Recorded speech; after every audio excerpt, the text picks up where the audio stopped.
செய்திகளுக்கு அப்பால் நிகழ்ச்சியில் மீண்டும் உங்களை சந்திப்பதில் மகிழ்ச்சி. வணக்கம்.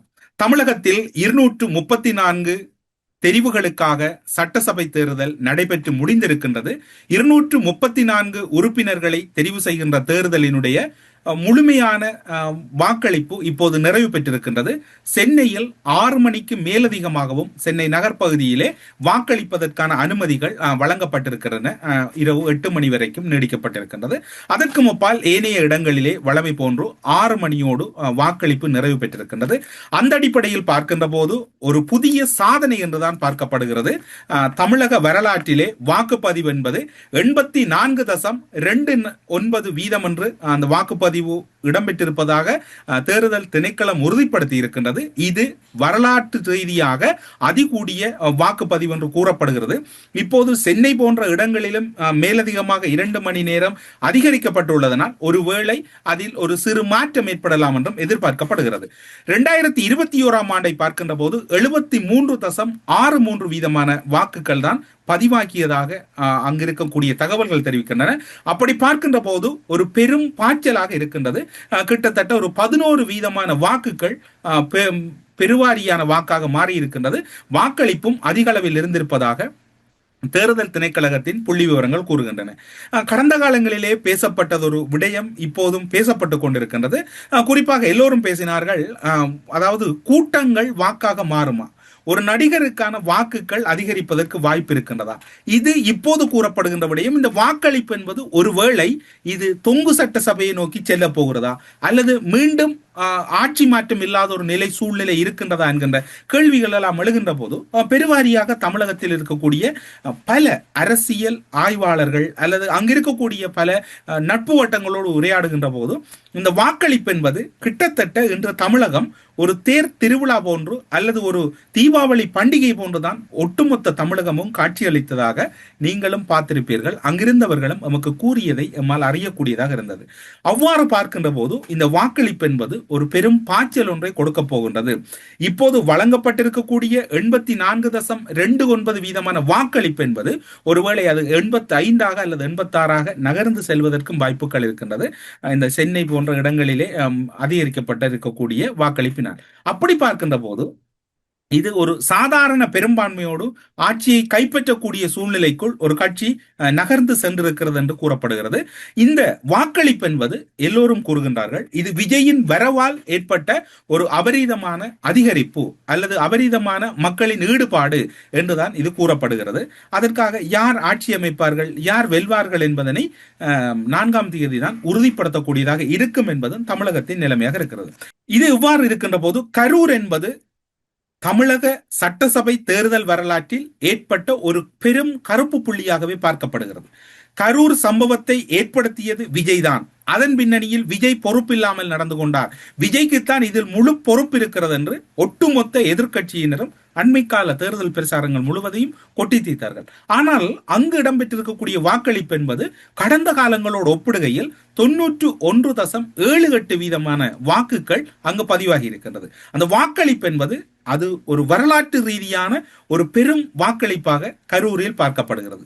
அங்கு யார் நிறுத்தப்பட்டார்? விஜய் அவர்கள் இறுதி பிரசார கூட்டத்திலே கூறுகின்ற போது கூறினார், கரூரில் இருந்து செந்தில் பாலாஜி தலை தெறிக்க தப்பி ஓடிவிட்டார், அவர் இப்போது இருக்கக்கூடிய வேற தொகுதியில் அவர் போட்டியிடுகிறார் என்று. ஆனால் அந்த இடத்திலே வாக்களிப்பு அதிகமாக இடம்பெற்றிருக்கிறது. அது யாருக்கான வாக்கு, யார் வெல்ல போகிறார்கள் என்று தெரியாது. காரைக்குடி போன்ற இடங்களிலும் வாக்களிப்பு அதிகரிக்கப்பட்டிருக்கின்றது. அங்கு நாம் தமிழர் கட்சியினுடைய தலைமை ஒருங்கிணைப்பாளர் போட்டியிட்டிருக்கின்றார்.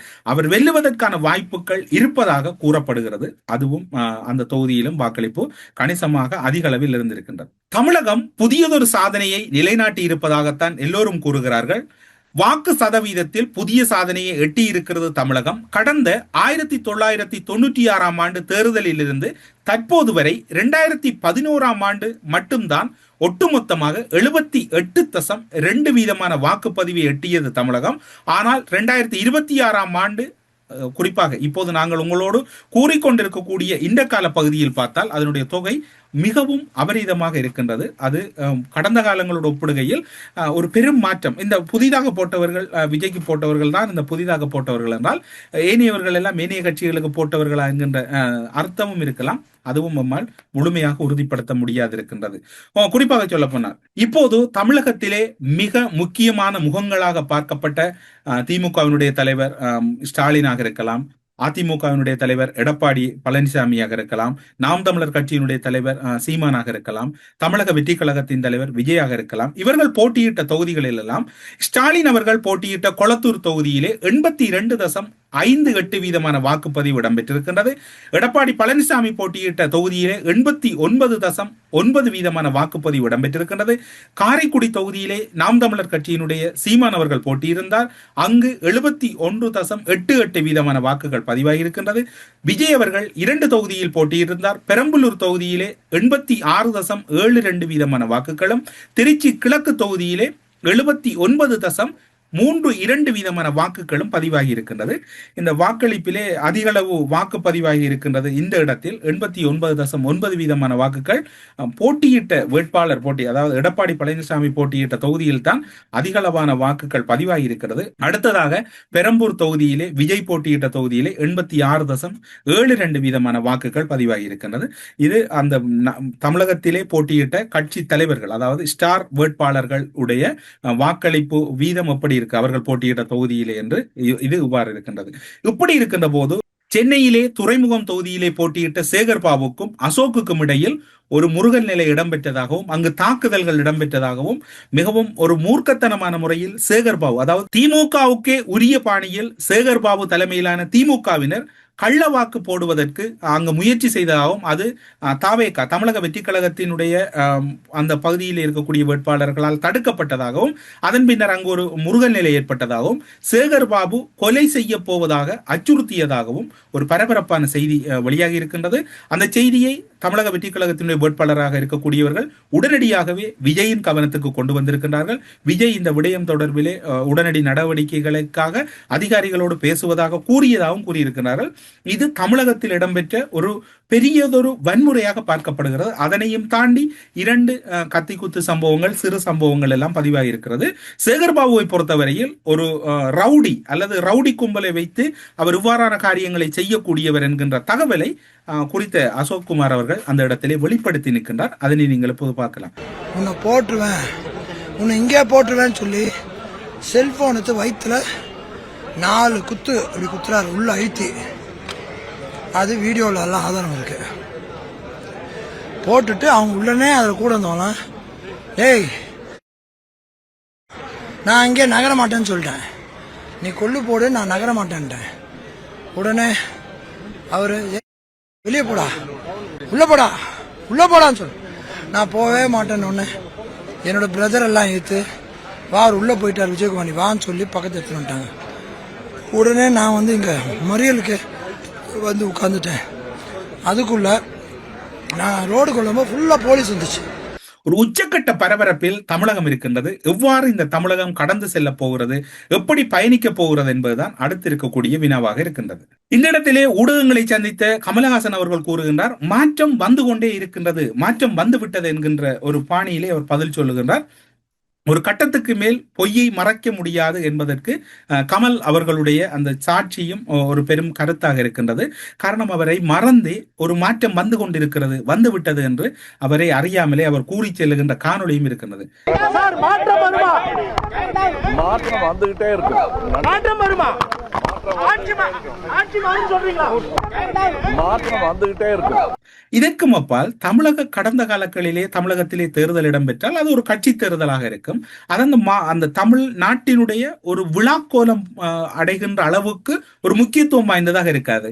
இளையவர்கள், சிறியவர்கள் அல்லது பெரியவர்கள் எல்லாம் இந்த இடங்களிலே ஒரு பார்வையாளர்களாகவும் அல்லது அன்றைய நாளை ஒரு களியாட்ட நிகழ்வாக மாற்றிக்கொள்வார்கள்.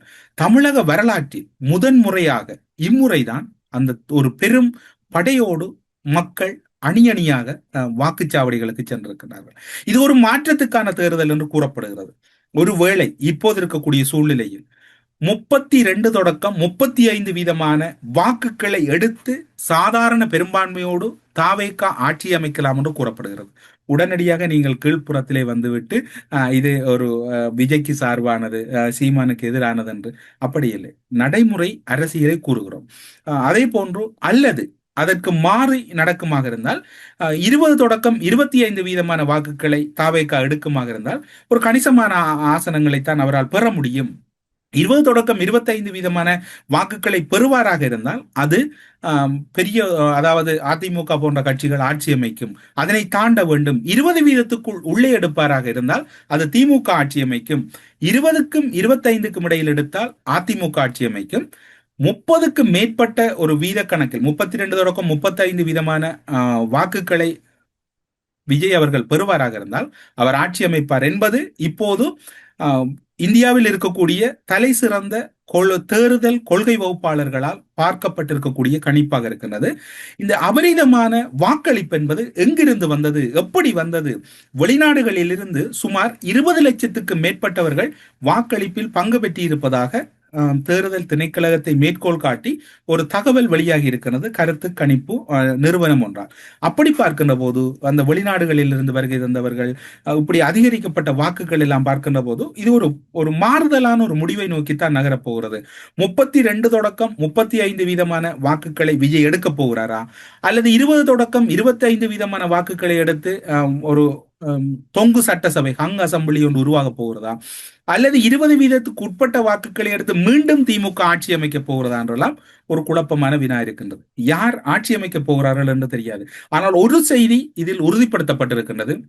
விஜய்க்கு வந்த கூட்டம் வாக்காக மாறாது, அவர்கள் தற்குறி என்ற ஒரு கருத்து மாற்றப்பட்டு அவை வாக்காக மாறியதனால் தான் இந்த வாக்களிப்பினுடைய தொகை அதிகரித்திருக்கிறது என்பதையும் தமிழகத்திலே அல்லது குறிப்பாக இந்தியாவில் இருக்கக்கூடிய தேர்தல் கொள்கை வகுப்பாளர்கள் உறுதிப்படுத்தி இருக்கின்றார்கள். பெரும்பான்மையான வாக்குகள் கூட்டங்கள் வாக்குகளாக மாறியிருப்பது இதில் உறுதிப்படுத்தப்பட்டிருப்பதாக கூறப்படுகிறது. அதற்கு அப்பால் சில காட்சிகள், அந்த வீதிகளில் இருந்து பல பெண்கள், பல தாய்மார்கள், பல இளையவர்கள், பல குழந்தைகள், பல முதியவர்கள், பல விசேட தேவையுடையவர்கள் எல்லாம் அந்த வாக்களிப்பு நிலையத்துக்கு செல்லுகின்ற போது அவர்கள் உச்சரிக்கின்ற ஒரு பெயரையும் பார்க்கின்ற போது அந்த தமிழகம் ஏதோ ஒரு விடயத்துக்கு தயாராகிவிட்டது என்றுதான் பார்க்கப்படுகிறது. தொடர்ச்சியாக 2 திராவிட கட்சிகளும் தமிழக மக்களை அல்லது தமிழக மக்களை அழுத்தி அல்லது அவர்கள் மீது அழுத்தங்களை கொடுத்து ஒரு பெரும் கொள்ளை கலாச்சாரம் என்று சிவகுமார், அதாவது நடிகர் சிவகுமார் அவர்கள் கூறுகின்ற போது கூறினார், இந்த தமிழகத்திலே மதுபானமும் ஒரு குடும்பம் கொள்ளையடிக்கின்ற கொள்ளையும் வேண்டாம் என்பதை நடிகர் சிவகுமார் அவர்கள் உறுதிப்படுத்தினார். கிட்டத்தட்ட இன்றைய சூழ்நிலையை பார்க்கின்ற போது மாற்றத்தை நோக்கி தமிழகம் மாறிவிட்டது போன்றுதான் இருக்கின்றது. இப்போது அந்த சூழ்நிலை பெரும்பாலும் அரசியல்வாதிகளால் உணரப்பட்டிருக்கலாம் என்று கூறப்படுகிறது. இதனையும் தாண்டி எது இடம்பெற போகிறது? இந்த நாங்கள் குறிப்பிட்ட இந்த வாக்களிப்பு வீதத்துக்குள் தாவேகா உட்படுமாக இருந்தால் அவை இடம்பெறும். அதற்கு அப்பால் இடம்பெறுமாக இருந்தால் மாறுதலான ஒரு முடிவு இடம்பெறுவதற்கு வாய்ப்பு இருக்கிறது. யாருக்கும் ஆட்சி அமைக்க முடியாது என்றல்ல, ஆனால் இன்னும் ஒரு விடயத்தை இங்கு பார்க்க வேண்டும். திமுக திராவிட முன்னேற்ற கழகத்தினுடைய கூட்டணி என்பது தமிழகத்திலே முறையாக கூட்டி சேரவில்லை. குறிப்பாக காங்கிரஸை பொறுத்தவரையில் சொல்ல போனால் காங்கிரசினுடைய அடிப்படை தொண்டர்கள் யாருமே திமுகவோடு இந்த முறை தேர்தலிலே களப்பணி செய்யவில்லை. அதே போன்று விசிகாவில் இருக்கக்கூடியவர்கள் அதிருப்தியில் இருந்தார்கள்.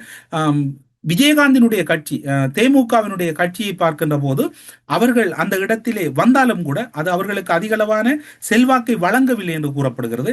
2 கம்யூனிஸ்ட் கட்சிகள் அந்த இடத்திலே அவர்களும் பெரும் மன உளைச்சலில் இருந்து கூறப்படுகிறது. ஒட்டுமொத்தத்திலே 2 திமுக அதிமுக போன்ற பெரும் 2 கட்சிகளினுடைய கூட்டணிகள் என்பது இங்கு பெரும் பலம் பொருந்திய கூட்டணிகளாக மாறாமையும் இந்த நிலைமைக்கு காரணம் என்று கூறப்படுகிறது. திமுக வீட்டிலிருந்தும் வாக்குகள் தாவேகாக்கு சென்றிருக்கின்றது, நாம் தமிழருக்கு சென்றிருக்கின்றது. அதிமுக வீட்டிலிருந்தும் வாக்குகள் தாவேகாக்கு சென்றிருப்பதாகத்தான் கூறப்படுகிறது. நாம் தமிழரும் ஒரு சில இடங்களிலே வாக்குகளை பெற்றிருந்தாலும் நாம் தமிழருடைய வாக்கு வீதமும் பெரும்பாலும் அதிகரிப்பு என்பதை விட குறைவதற்கு வாய்ப்புகள் இருப்பதாகத்தான் இப்போது கூறப்படுகிறது. காரணம், நாம் தமிழர் கட்சியில் இருக்கக்கூடிய பேச்சாளர்கள் அல்லது அவர்களுடைய கருத்தாளர்களுடைய கருத்துக்கள் அந்த அதிருப்தி ஏற்படுத்தி இருக்கலாம் என்று கூறப்படுவதாகத்தான் இப்போது தகவல் இருக்கிறது. ஒட்டுமொத்தத்திலே இப்போது தேர்தல் இடம்பெற்று முடிந்திருக்கிறது, வாக்களிப்பு முடிவு அடைந்திருக்கின்றது. இனி முடிவுகளுக்காக காத்திருக்க வேண்டியிருக்கிறது. முடிவுகளில் புதிய முதலமைச்சர் பொறுப்பேற்க போகிறாரா அல்லது முன்னர் இருந்த முதலமைச்சர்கள் பதவிகளை தொடரப் போகிறார்களா என்கின்ற கேள்வி எல்லாம் இருக்கின்றது. ஆனால் மக்களினுடைய வரவு என்பது ஒரு அபரீதமாகத்தான் இருக்கின்றது. இது ஒரு ஒட்டுமொத்தத்தில் இது தேர்தல் முடிவில் தாக்கம் செலுத்தும் என்றும் எதிர்பார்க்கப்படுகிறது. ஒருவேளை இப்போது இருக்கக்கூடிய சூழ்நிலையில் இவையும் பேசப்படுகிற விடயம் தான் கூறப்படுகிறது. எங்களுடைய விருப்பு வெறுப்புகள் இதில் பிரதிபலிக்கவில்லை. இப்போது இருக்கக்கூடிய சூழ்நிலையில் தாவேகா அந்த வாக்களிப்பு வந்த வீதத்தின் அடிப்படையில் அது முழுமையாக தாவேக்காவை நோக்கி திரும்பி இருக்குமாக இருந்தால் 134 தொடக்கம் 142 ஆசனங்களை தனித்து பெறலாம் என்று கூறப்படுகிறது. அவ்வாறு இல்லாது போகுமாக இருந்தால் அது இரண்டு பெரும் கட்சிகளும் அந்த ஆசனங்களை பகிர்ந்து கொண்டு ஒரு தொங்கு சட்டசபை உருவாகலாம் என்று கூறப்படுகிறது. எது எவ்வாறு இடம்பெற்றாலும் இப்படித்தான் அங்கு இருக்கக்கூடிய சூழ்நிலை இருக்கின்றது. விஜய் என்கின்ற ஒருவர் தமிழக தேர்தல் களத்துக்குள் நுழைந்தது என்பது ஈழத்தமிழர்களுக்கும் ஒரு செய்தியை சொல்லி இருக்கின்றது. ஈழத்தமிழர்களை பொறுத்தவரையிலும் ஈழத்தமிழர்களுக்கு ஒரு முறையான தலைமை அல்லது ரசிக்கக்கூடிய தலைமை, ஒரு ஆளுமை மிக்க தலைமை இல்லாத ஒரு திண்டாட்டத்தில் ஈழத்தமிழர்கள் அங்கலாய்த்துக் கொண்டிருக்கின்றார்கள். வரப்போகின்ற மாகாண சபை தேர்தல் எல்லாம் பேசப்படுகிறது. அதில் வேட்பாளர் நான் தான் என்று கூட இப்போது அறிவிப்புகளும் இடம்பெற்றிருக்கின்றன. அது ஒருபோதும் சாத்தியமில்லை. ஒரு ஆளக்கூடிய அல்லது ஆளுமை மிக்க கவர்ச்சிகரமான ஒரு தத்துணி உள்ள மக்களின் உணர்வுகளை முழுமையாக பிரதிபலிக்கக்கூடிய ஒரு முகம் ஈழத்தமிழர்களிடம் வந்து அந்த கட்டத்திலே களம் இறங்குமாக இருந்தால் தமிழகம் போன்றோ தாயகத்திலும் அந்த காட்டுத்தீ பரவுவதற்கு வாய்ப்பு இருக்கின்றது. அல்லது இப்போது இருப்பது போன்றோ இருக்கக்கூடிய கட்சிகள் அனைத்தும் இணைந்து, இப்போது திமுக கூட்டணி இணைந்து எவ்வாறு தேர்தலை சந்தித்து நடுக்கத்தில் இருக்கிறார்களோ அந்த ஒரு சூழ்நிலை தமிழரசு கட்சியின் பின்னால் யார் சென்றாலும் ஏற்படுவதற்கு வாய்ப்பு இருக்கின்றது.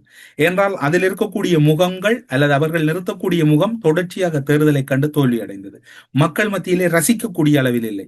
விஜயின் தேர்தல் தமிழகத்தோடு நின்று விட்டாலும் இதில் எம்மவர்களுக்கு அதிக பாடங்கள் இருக்கின்றது. நாங்களும் எங்களுடைய விடயங்களை இந்த தேர்தல் காலங்களிலே எப்படி கையாளப் போகிறோம் என்கின்ற ஒரு விடயத்தை இந்த இடத்திலே கூறி, தமிழகத்தின் முடிவு என்பது அது தமிழக மக்களுக்கு மட்டுமான முடிவல்ல, எங்களுக்கும் சில செய்திகளை சொல்லி இருக்கின்றது. நாங்களும் இதிலிருந்து பல விடயங்களை கற்றுக்கொள்ள வேண்டும்.